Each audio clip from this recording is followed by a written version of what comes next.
du PSA, du FIV, du MIXI, qui est le transfert embryonnaire. Vous savez bien que le transfert embryonnaire est un moment crucial de la prise en charge, puisque c'est lui qui peut déterminer le succès ou non d'une tentative de FIV.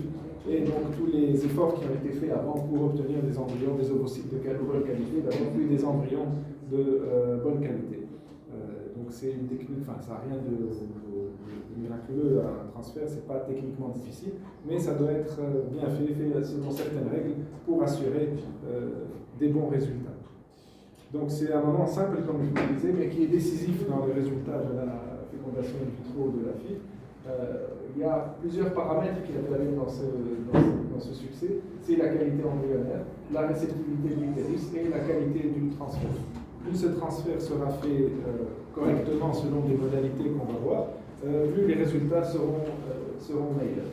Ça dépend évidemment de l'expérience de l'opérateur, de la technique utilisée et du matériel, de certains types de matériel qu'on va voir ça ensemble. Il y a un certain nombre de données récentes qui sont intéressantes. Donc le niveau de preuve est assez variable en fonction de la technique, on va voir ça. Et les recommandations donc, sont plus ou moins fortes également en fonction du niveau de preuve. Et l'objectif aujourd'hui, c'est de voir ces données de façon objective ensemble. Donc la réalisation standard d'un transfert, vous la connaissez, on met en place un spéculum. On va nettoyer, donc je l'ai mis entre guillemets, ça peut varier beaucoup d'une équipe à une autre. Donc on va nettoyer le col. Il y a des gens qui utilisent le sérum physiologique ou il y a des gens qui utilisent le milieu de culture. Et on va aspirer. Certains aspirent le mucus endocervical avec une seringue. C'est quelque chose qui est de plus en plus pratiqué parce qu'on va le voir, les données de la littérature sont en faveur d'une augmentation du taux d'implantation lorsqu'on fait ce dernier geste, donc lorsqu'on va aspirer le mucus avec une seringue. Donc là, il faut confirmer l'identité de la patiente. Ensuite, on va charger les embryons. On va passer ces embryons dans le canal cervical par un cathéter. Ça peut être un cathéter souple, comme vous le savez, ou un cathéter rigide. Là aussi, on va voir l'importance du type de cathéter dans le succès ou l'échec du transfert embryonnaire. Et ensuite, les embryons sont déposés dans la cavité utérine. On va voir également à quel niveau il faut déposer ces embryons dans la cavité utérine et est-ce qu'il faut le faire sous contrôle échographique ou pas sous contrôle échographique. Donc l'objectif de ce transfert, c'est qu'il doit être atraumatique et on doit poser des embryons au bon endroit. Donc comment être le plus atraumatique possible et comment déposer ces embryons ou cet embryon au bon endroit. Donc les causes d'échec, soit on va léser l'endomètre par le cathéter, et là on comprend que plus le transfert va être difficile, compliqué, plus les lésions de l'endomètre vont être importantes et moins le taux de succès va être élevé. Plus on va utiliser un cathéter atraumatique, donc a priori un cathéter souple, meilleurs seront les résultats.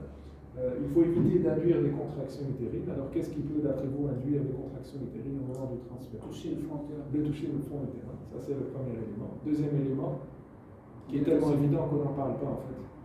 Qu'est-ce qui peut induire au niveau de l'utérus des contractions utérines? La dilatation, oui. Et plus généralement, donc tout ce qui va traumatiser ou stimuler le col. L'exemple type, c'est la mise en place d'une pince à col au niveau du col utérin qui est totalement contre-indiquée car elle induit des contractions utérines et elle induit l'expulsion de l'embryon dans la grande majorité des cas.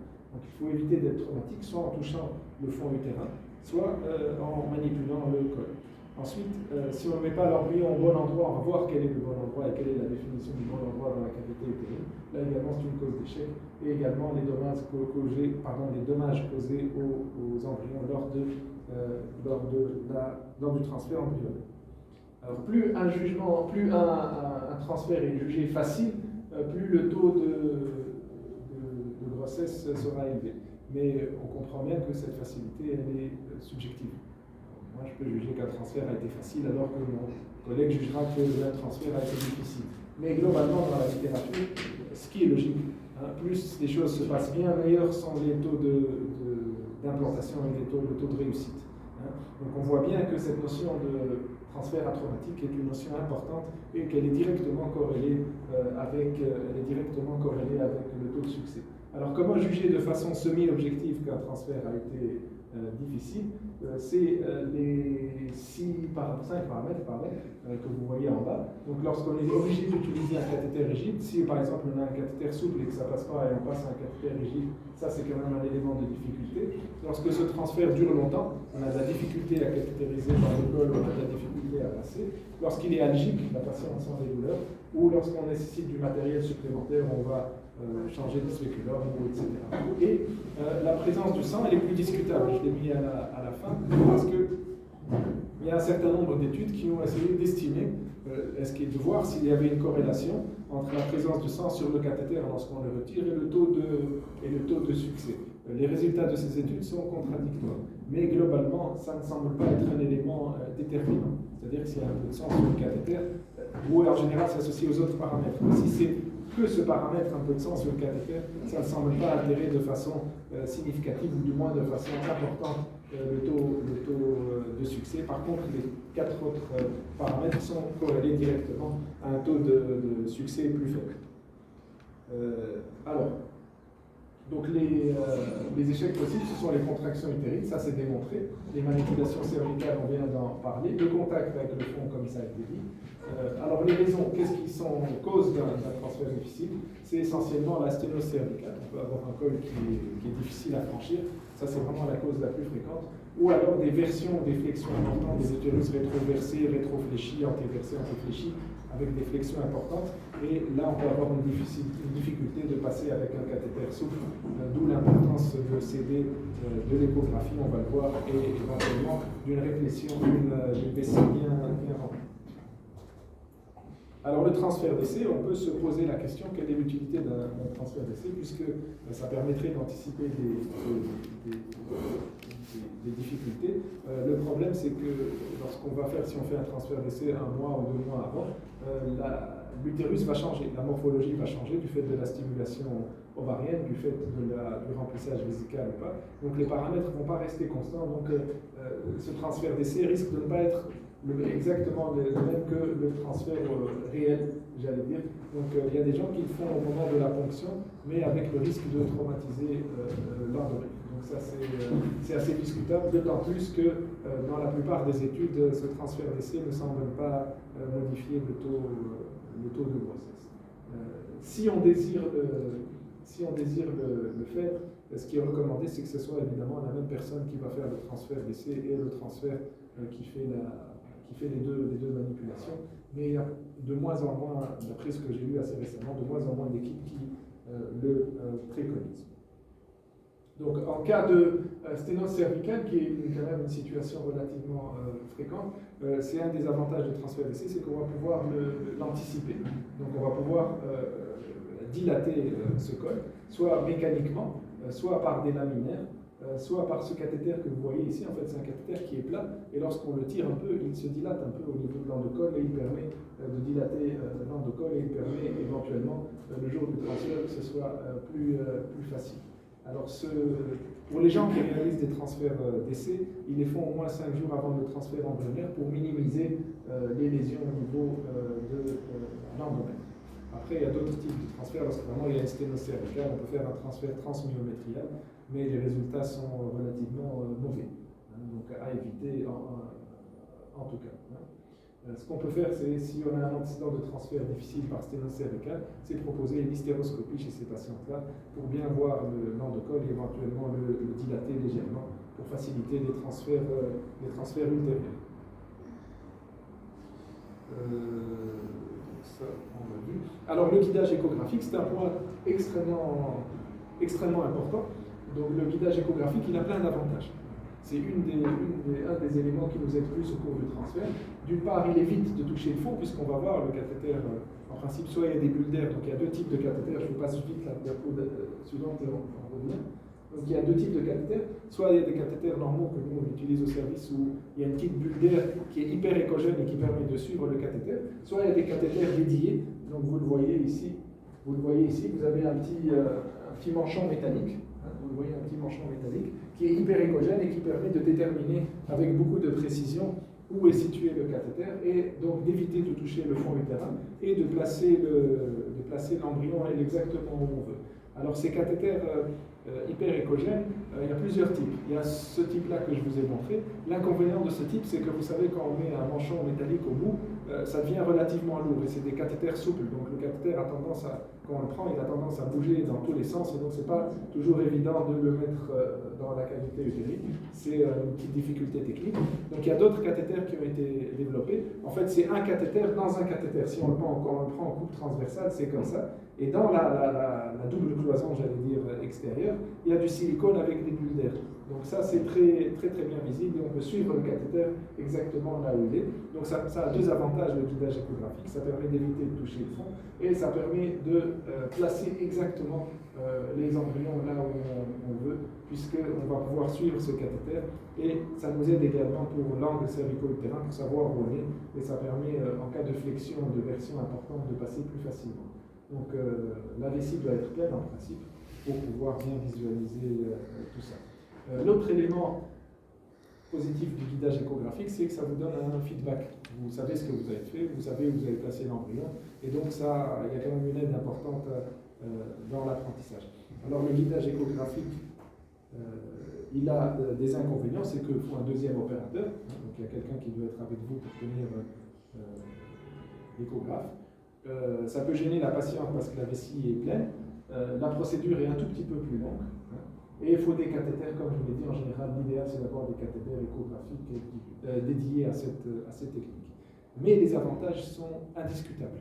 Il est clairement démontré dans la littérature que faire un transfert embryonnaire sous échographie améliore le taux de naissance vivante. Donc s'il y a une recommandation forte pour améliorer la qualité de nos résultats, c'est de réaliser les transferts embryonnaires sous échographie. Alors, c'est une notion importante dans la mesure où elle n'est pas indépendante, mais elle reste valable pour les opérateurs expérimentés.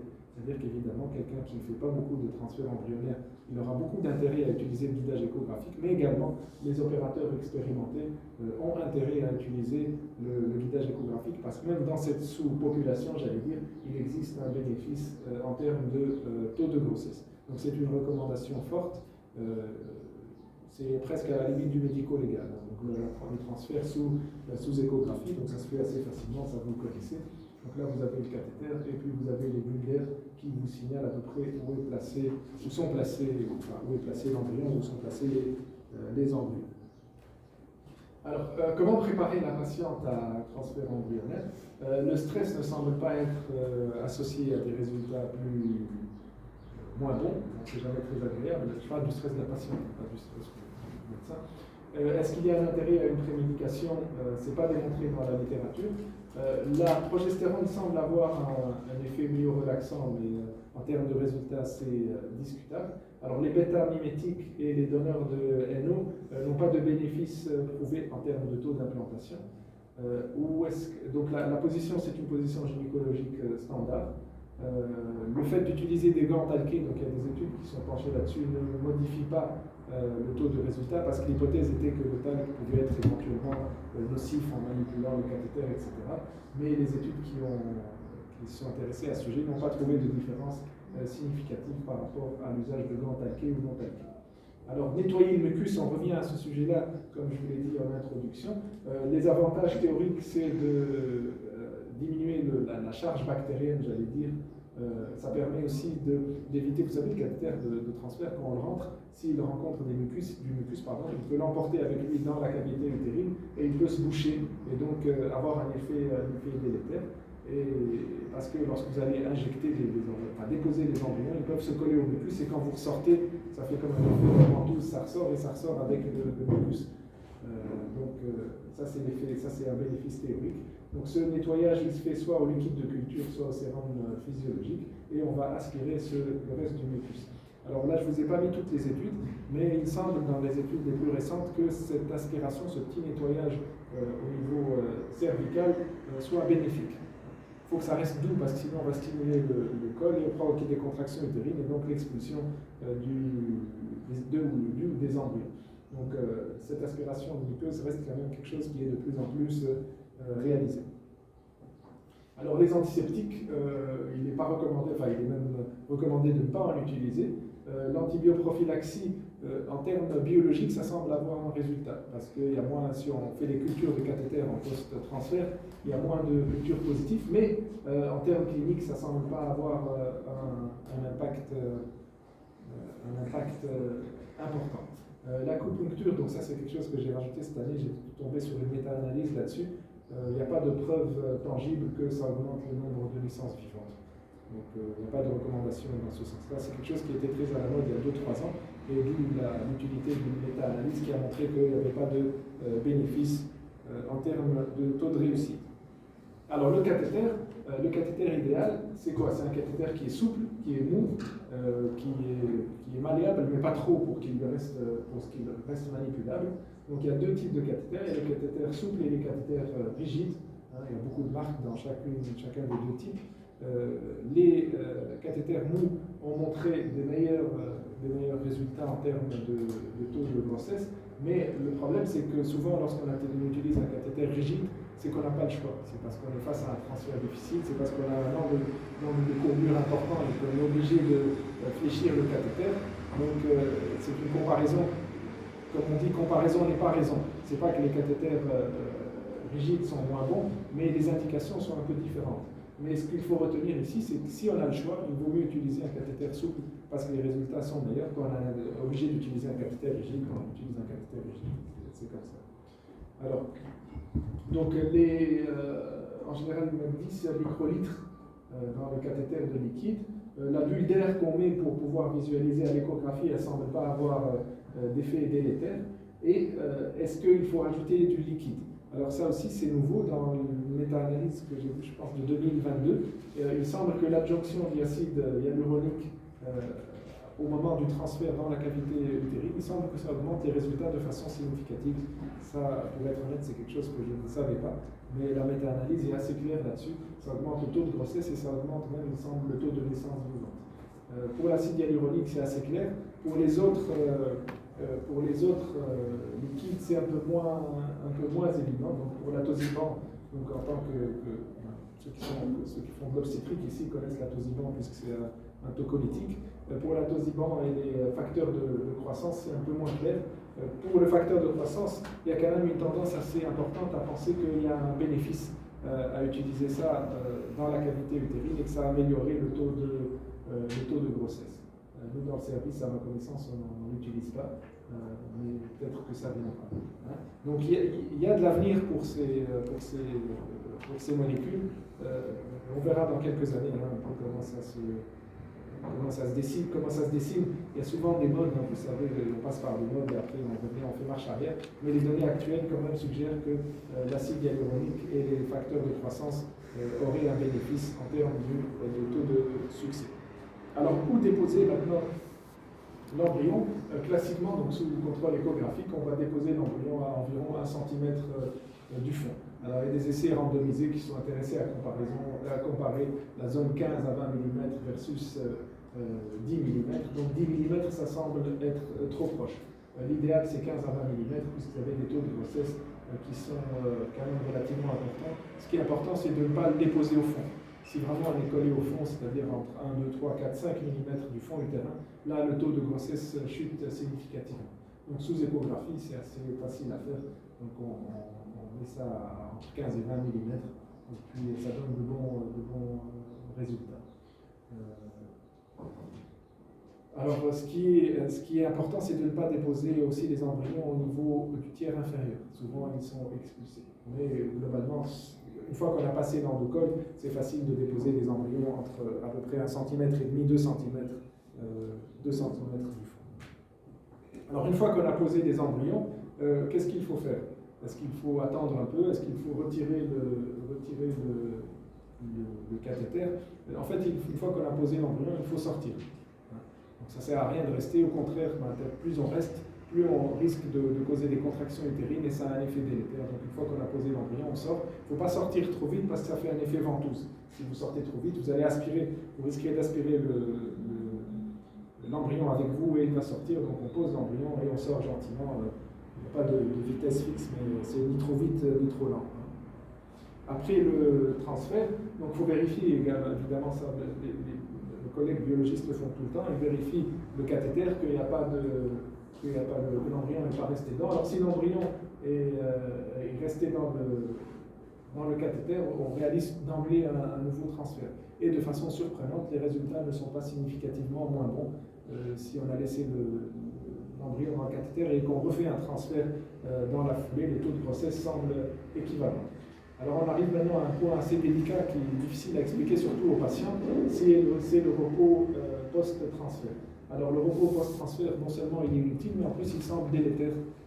Si on laisse les patientes allongées comme ça pendant une demi-heure par la suite, le taux de grossesse semble moins bon. Ça c'est vraiment très difficile, enfin, je pense que vous êtes aussi confrontés au même problème. C'est très difficile à expliquer aux patientes que ce repos il ne sert à rien, non seulement il ne sert à rien, mais en plus il est délétère. Mais ça c'est assez clairement prouvé avec un niveau de preuve élevé. Je n'ai pas le niveau de preuve ici, mais je pense que c'est une recommandation de grade A.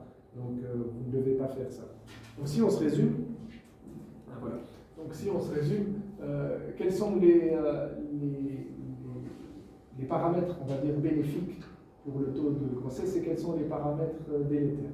Alors ce qui est bénéfique, c'est évidemment l'expérience du clinicien, l'utilisation d'un cathéter souple et, dans la mesure du possible, évidemment, et le guidage échographique. Ça, c'est vraiment des paramètres dont l'efficacité a été démontrée et qu'il faut d'autant le plus possible essayer d'avoir. Le bénéfice, il est probable pour le compagnonnage, c'est-à-dire pour des gens qui ont eu un apprentissage.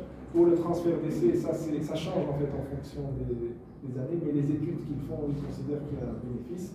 Pour le retrait du mucus, donc là je voulais dire, il y a quelques années, quand je présentais le même exposé, on était sans bénéfice probable, et là on est passé, d'après les dernières études, à un bénéfice probable. Donc le retrait du mucus, c'est quelque chose qui est fait de plus en plus. L'horizontalisation de l'utérus par une vessie pleine, et la distance de 15 à 20 mm, comme je vous l'ai dit également, là il y a probablement un bénéfice. Donc ça c'est ce qui est prouvé. Entre les deux, c'est discutable, mais par contre, ce qui est délétère, il y a deux éléments qui sont sûrement délétères. C'est la mise en place d'une pince à colle. Donc ça, il faut vraiment l'éviter, quitte à la limite, si on a un embryon qu'on peut congeler, il vaut mieux congeler que de mettre une pince à colle. Et la dilatation cervicale au moment du transfert. Donc ça, ce sont deux gestes délétères qui diminuent de façon très significative le taux de grossesse. Et il y a deux autres éléments qui sont également délétères, sans bénéfice, voire délétères, c'est le repos au lit et laisser la patiente allongée à la suite du transfert. Donc, en pratique, sur les paramètres sur lesquels on peut agir, c'est le cathéter. Il vaut mieux privilégier un cathéter souple de façon d'emblée. Évidemment, si on a un transfert difficile, on prendra un cathéter rigide, mais il ne faut pas d'emblée choisir un cathéter rigide. Et le guidage échographique. Donc, le guidage échographique, c'est quelque chose qu'il faut faire et dont il faut essayer d'avoir à portée de main. Et les deux choses à éviter, c'est la pince à colle et la dilatation cervicale. Voilà. Donc, je pense qu'on a fait un peu le tour des différents paramètres qui peuvent intervenir dans le succès ou l'échec d'un transfert embryonnaire. En conclusion, donc on va éviter les transferts difficiles, hein, c'est parfois plus facile à dire qu'à faire. On va se guider par l'échographie, on va utiliser des cathéters souples. On va retirer le mucus cervical, ça j'ai oublié de vous le dire. Placer les embryons à 15 mm et ne pas traîner, c'est-à-dire qu'on pose l'embryon et on va sortir ensuite le cathéter pour ne pas rester en place. Voilà, je pense qu'on a fait le tour. Donc je ne sais pas si vous avez des questions par rapport à ça, par rapport à ce sujet, ou des remarques ou des interrogations. Sans compter pour moi l'antibioprophylaxie. Alors l'antibioprophylaxie, il y a deux façons de l'évaluer. Si on l'évalue, comment on peut l'évaluer? On peut voir si c'est efficace ou pas. Donc si on l'évalue en termes cliniques, c'est-à-dire si on donne une antibioprophylaxie avant le transfert, on a remarqué qu'il n'y a pas plus de taux de grossesse ni de naissance vivante. Mais les études qui ont fait ça, ce sont des études relativement limitées. Donc, vous savez, quand on a des études de taille limitée, on a recours à ce qu'on appelle des paramètres intermédiaires, c'est-à-dire en l'occurrence ici, la culture. Donc ils prennent les cathéters après transfert, ils coupent le bout et ils le mettent en culture. Et chez les patientes qui ont eu une antibioprophylaxie, il y a moins de germes qui poussent sur les bouts des cathéters. Donc on a tendance à penser qu'on est moins sceptique. mais cela ne se traduit pas par un résultat clinique. Autrement dit, il n'y a pas de bénéfice prouvé. Ça ne veut pas dire que c'est délétère, mais il n'y a pas de bénéfice prouvé à donner une antibioprophylaxie chez ces patients-là, en termes cliniques de taux de grossesse. Le prélèvement vaginal pour cette procédure de PMA avant le transfert, elle est obligatoire. Après, on le fait. Je pense que la plupart des gens le font. Avant tout PMA, La plupart des gens le font. Enfin, en connaissance, toutes les équipes le font.